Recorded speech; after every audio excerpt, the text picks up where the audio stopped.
Hi, my name's McKinley. Thanks for clicking. I really appreciate it because I know there's a ton of other boxes for you to choose from. So thanks for clicking on this box right here. In this video, we're going to talk about the 3 best reads of the week and the best cover of the week.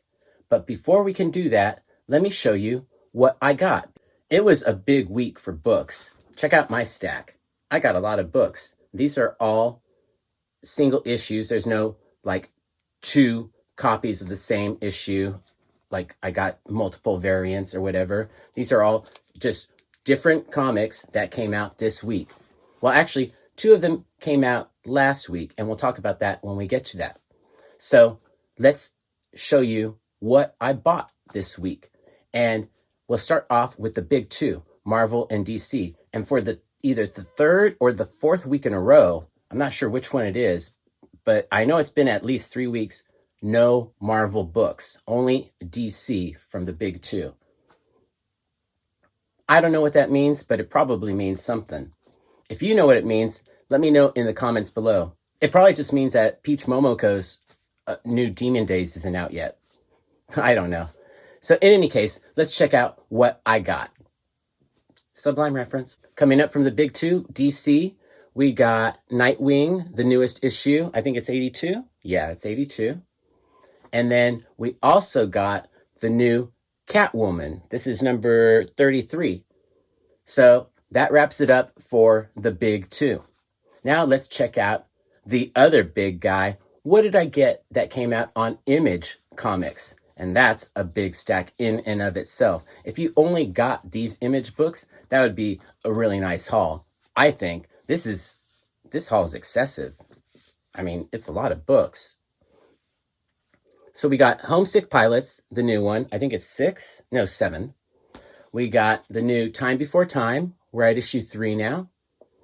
We also purchased the new Radiant Black. This is number 6. It is number 6. We got the new Shadecraft, and this finishes out the arc. So this is the end of the first part of Shadecraft. We got to say goodbye to Zadie Lou. We also picked up, I don't even know how to say this. Is it MOM? It's not Mom, because I guess it could be Mom, but it's Mother of Madness. And so the initials are MOM. So does that mean we say it MOM or do we say it Mom? In any case, we picked this up. It's written by Emilia Clarke. I guess she's an actress on a TV show, Game of Thrones. I don't really know. I'm pretending like I do know, but honestly, I don't. I probably should have done some internet research, but I wasn't really that concerned. Rounding out the Image haul, we got the new Skybound X issue 3. This is a weekly series, so you got to stay on top of this one if you're going to be picking it up, because Robert Kirkman says he's not putting it in a trade. The only way you're going to be able to get these stories is in this actual form, which is really nice because it's perfectly bound. It's a great... Anyway, let's keep going on with the haul that I got today. And now let's move on to the real indies. We saw the DC books, we saw the Image books, and we saw that there are no, well, I guess you couldn't see it, but there are no Marvel books. Now let's go on with the indies. So we picked up the new Marjorie Finnegan, Temporal Criminal. And this book I actually think came out last week. I didn't get it last week. I'm barely getting it now. I have reason to believe it might have come damaged, and that's why I didn't get it last week. Or maybe it was late. I'm not really sure. But I was anticipating it last week, and I got it today. We also picked up the new Maria Lovett's Eros Psyche. This is the last issue in this arc as well. And I don't think there's going to be more in that series. But just like Shadecraft, that series is ending as well, Eros Psyche. And then we got the new Proctor Valley Road. This is number 5, and I believe that this ends the series as well. And rounding out all the books that I bought this week is The Many Deaths of Layla Starr. It's a foil cover. It's hard to get it to show up on the screen. But I was going to say, I think this one ends, but it doesn't. It totally does not. It keeps going. This is by Rom V. Not Ram, Rom. So that was the haul. That was a lot, right? So now let's talk about the best cover of the week and the 3 best reads of the week, now that you know what I got. But before we can do that, let's talk about the best value for money comic of the week. I said it last week, and I'm saying it again. The best value for money comic book this week is Skybound X. This time it's issue 3, not issue 2. But if you could only buy one comic book this week, this would be the one to buy. For $4.99, it is perfectly bound. It's printed on really nice paper. I mean, this is just quality stuff. And it's only $4.99.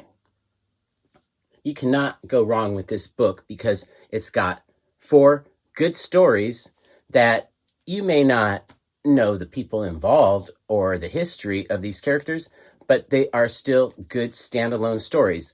So if you were on a budget and you could only buy one comic book this week, this would be the one to buy. Robert Kirkman does it again. Well, now that I told you the best value for money comic book this week, I also got to say, this cover could have been best cover of the week. This Arthur Adams cover, I think, is just really cool looking and very striking.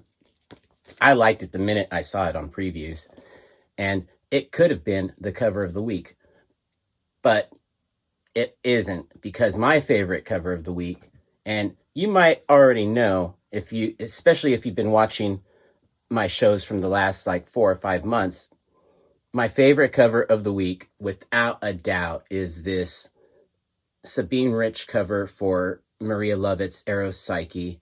This is so amazing, awesome. I love it so much. Obviously, it's a tribute to, or an homage to, that X-Men. I can't remember which number it is, but I bought it on the newsstand when it came out. I'll tell you that much. So anything X-Men from that time period has a special place in my heart for me, and this just taps into all that emotion right there. So without a doubt, this is the cover of the week. And such a great story. It had a twist at the end that I was not expecting. Well, now that we talked about my favorite cover of the week, and we talked about the best value for money comic of the week, let's talk about my 3 favorite reads of the week. And we're going to start off with Amelia Clark's MOM, Mom, Mother of Madness. This is a story about a single mom who has superpowers. And this is kind of her backstory. But check this out. It is perfectly bound. And it's only $4.99, but it's on really good paper. So this is another good value for money comic book. But in any case, let's go back to the story. It's a story about a single mom who has superpowers. Personally, I think all moms have superpowers. So I'm already on board for this comic all the way. It is written with I guess you'd say, a little bit of a slant, because every male in this comic seems to be misogynistic and utter some cringe-worthy thing, kind of like watching Michael Scott in the first season of The Office. Super cringy, but I can't fault anybody for that, because I've been in offices where I've heard the same exact stuff. I've worked in places where men are exactly like these characters that she is depicting. So, I mean, you might say it's a chick book. I better put in air quotes, chick book. But what's wrong with reading a chick book? You listen to rap music. You might not listen to rap music and say, oh, that's for African Americans. But no, you listen to rap music because it's good. Some of it, at least. It's just like in the 50s, they would have said, well, you can't listen to race music. That's what they called rock and roll in the 50s. They called it race music because it was for the African Americans. So the white people and derivatives weren't allowed to listen to it, or they didn't want they called it race music.